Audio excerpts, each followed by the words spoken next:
네, 뭐 복잡한 내용이기 때문에 좀 더 자세히 살펴보겠습니다. 황인표 기자 나와 있습니다. 황 기자. 네. 재정개혁 특위 권고안 내용하고 이제 좀 아무래도 좀 차이도 좀 있고 해서요. 그런 부분도 좀 살펴봐야 될 것 같습니다.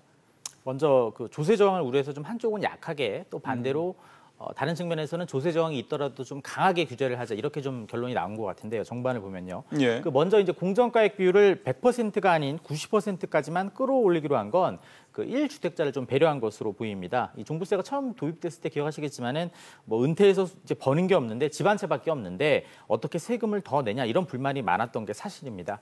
이런 불만을 감안해서 집을 한 채만 갖고 있는 그 종부세 대상자의 부담을 조금이나마 줄여주고자 이 중간선인 90%로 이번에 조정을 한 것으로 보입니다. 이 김 부총리의 말 더 들어보시죠.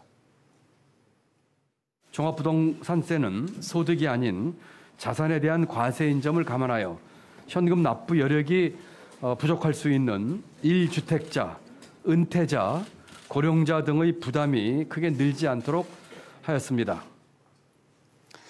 강한 거는 뭔가요? 그 3주택자에 대해서 0.3%포인트 더 많은 이제 그 세율 인상이죠. 세금을 걷겠다는 건 사실상 이제는 앞으로 집으로 좀 투기하지 말라 이런 신호를 좀 정부가 준 것으로 보이는데요. 예를 들어 직장인의 경우 살던 집이 서울인데 갑자기 지방으로 발령이 나서 어쩔 수 없이 뭐 잠시 동안 2주택자가 되는 경우가 있기는 한데 이런 경우를 제외하고 3주택자 이상의 경우에는 사실상 투자나 투기 목적으로 집을 한 채 이상 더 샀다고 보고 이번에 세율을 올려 세금을 더 많이 걷기로 한 겁니다.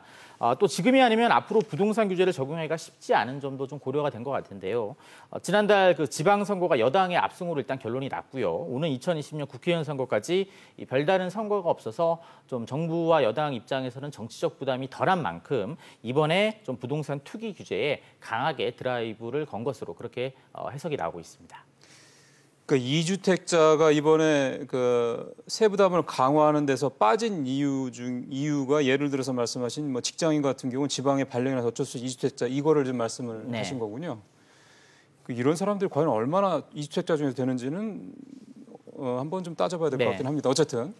자, 중요한 건 이제 결국 이렇게 종부세 안이 확정이 된 거 아니겠습니까? 정부에서 발표를 한 내용이. 그러면 이게 이제 시장에 미칠 영향은 살펴봐야 될 것 같습니다. 일단 뭐 세금이 늘어나니까요. 다주택자가 당연히 갖고 있는 주택이 좀 부담스러워서 팔게 될 가능성도 있지만 당분간은 좀 관망세가 이어질 것이다. 이게 대체적인 전문가들의 의견이었습니다.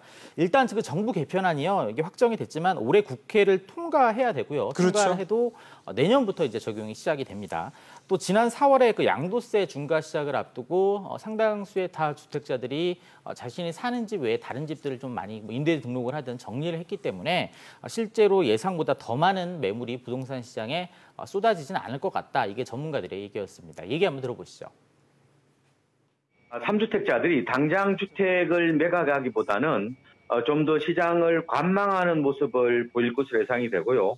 종부세를 피하기 위해서 자녀에게 주택을 정리하거나 임대주택 등록을 하는 경우들이 늘어날 것으로 예상이 됩니다.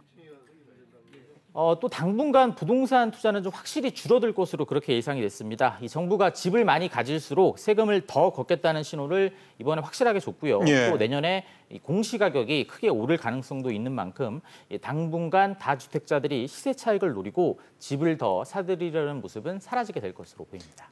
지금 말씀하신 게 갭 투자 같은 거 얘기하시는 거죠? 네. 알겠습니다. 황 기자 잘 들었습니다.